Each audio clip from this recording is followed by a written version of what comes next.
এই পাঁচজন নেতা বদলে দিয়েছেন ভারতের ইতিহাস। জানো তারা কারা? নাম্বার 1, সুভাষচন্দ্র বসু। বিদেশের মাটিতে দাঁড়িয়ে করেছিলেন আজাদ হিন্দ সরকার। আরও বলেছিলেন তিনি, তোমরা আমাকে রক্ত দাও, আমি তোমাদের দেব স্বাধীনতা। নাম্বার 2, ইন্দিরা গান্ধী। ভারতীয় রাজনীতির আয়রন লেডি, যার নেতৃত্বেই বাংলাদেশ পেয়েছিল স্বাধীনতা। Number 3, doctor APJ Abdul Kalam. এক গরিব ছেলেটা থেকে মিসাইল ম্যান অফ ইন্ডিয়া। তার জীবন কাহিনী প্রমাণ করে দিয়েছিল স্বপ্ন মানেই শক্তি।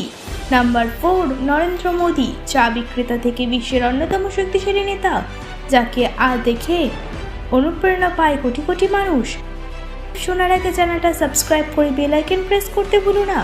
নাম্বার 5, তিনি একমাত্র নেতা যিনি সরকারি পদে না থেকেও পুরো দেশকে স্বাধীন করেছিলেন।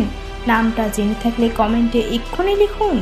এই নেতারা বদলে দিয়েছেন ভারতের ইতিহাস। তোমার পছন্দের তালিকায় কে কে আছে কমেন্টে লিখে জানাতে ভুলো না।